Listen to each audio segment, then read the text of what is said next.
Hello and welcome. My name is Chris Cann with Mining Journal, and with me I have Morgan Bazilian, Director of the Payne Institute and Professor of Public Policy with the esteemed Colorado School of Mines.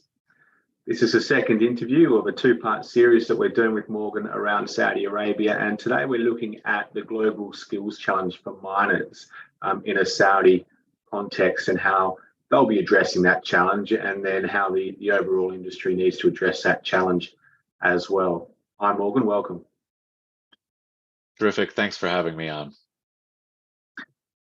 How can Saudi develop and attract the necessary skill sets for a strong mining sector in the context of this global shortage, given that they'll need people who are ready starters? How do they get them into the Saudi industry that as it's burgeoning? Yeah, I think it's going to be a two-pronged approach, right? So you're going to look domestically to dramatically ramp up those skills with the population in Saudi Arabia itself.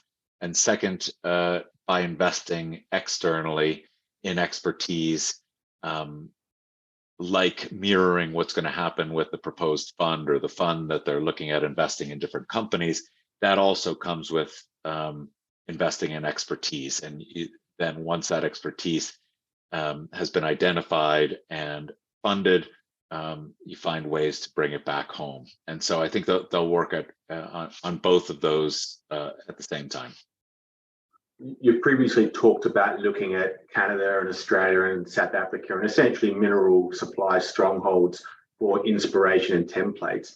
Are there certain things, and the US obviously with Colorado being a beacon in terms of an institution for the industry, are there certain practices that you can see working from these places that could be adopted, or are they too well established? Have they been building their sectors over too long a period to really pick up useful templates and apply them to such an urgent situation as is the case in Saudi Arabia?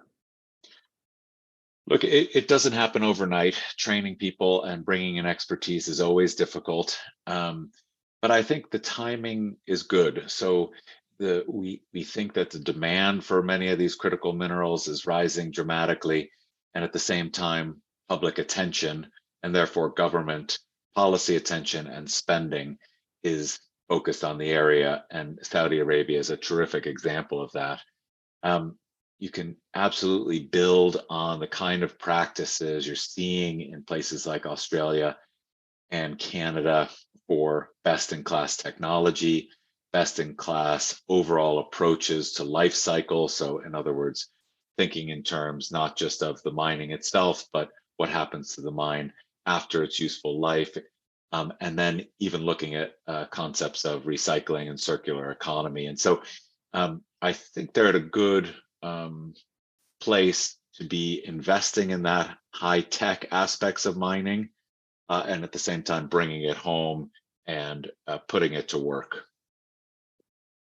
You mentioned some really important themes there, Morgan, around the circular economy, about mine closure and generally just sustainable mining. How much of that kind of, and I dare say rhetoric, but also hopefully practice, has been enforced and then reinforced and then built for Colorado specifically, but the work you're doing in terms of trying to recruit younger generations into the mining sector and communicate that message that we need to be mining to fuel the energy transition, but we need to be doing it responsibly?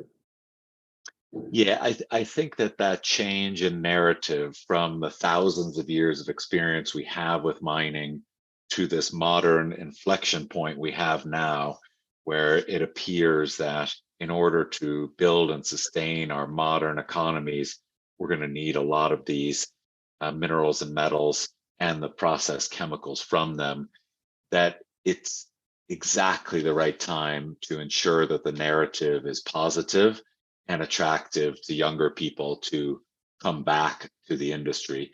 That also globally has been one of the most important opportunities, I think, for the mining industry, which is as they engage country by country, community by community, that positive narrative has an enormous impact on what we call social license to operate. In other words, the ability to get these things done in communities and also attract that workforce, because of course the workforce, the younger workforce, is attracted by anything to do with the modern economy, and they also have many of them have the aspirations to work in sustainable industries that they think will not only do good but be around for some time. And so I think that is absolutely fundamental to the industry's success going forward.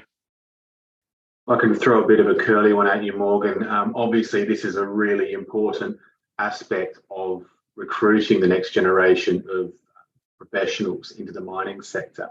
But as we can see, and I'd be interested to know what your experiences are at Colorado, but around the world, we're seeing a decline in students taking on mining-related professions. And so the narrative's changing, but it's not necessarily getting through. What would you like to see governments, regulators, the industry doing to try to turn this around in the timeframes that one would suggest is probably necessary to start hitting targets for critical mineral development and renewable infrastructure building?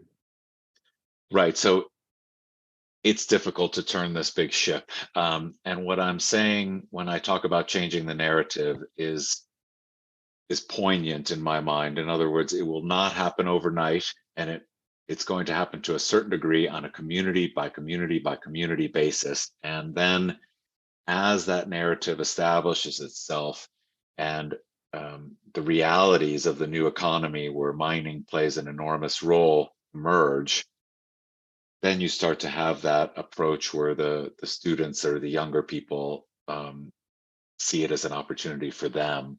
The other thing is that, a lot of these modern techniques, both thinking through circular economy and recycling, but also thinking through high-tech mining or sustainable modern mining, they have the same kind of skill sets that we're seeing across a lot of different industries, which is essentially a focus on data science.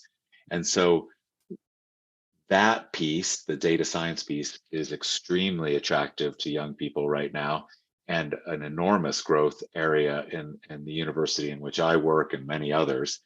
And I think that piece of it's going to also have to be translated into the future of mining.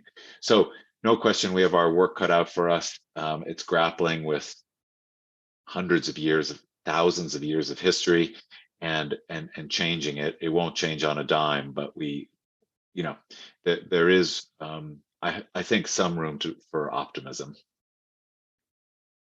Morgan, that's all we've got time for. Thanks so much for joining us. Cheers. Thanks for having me on.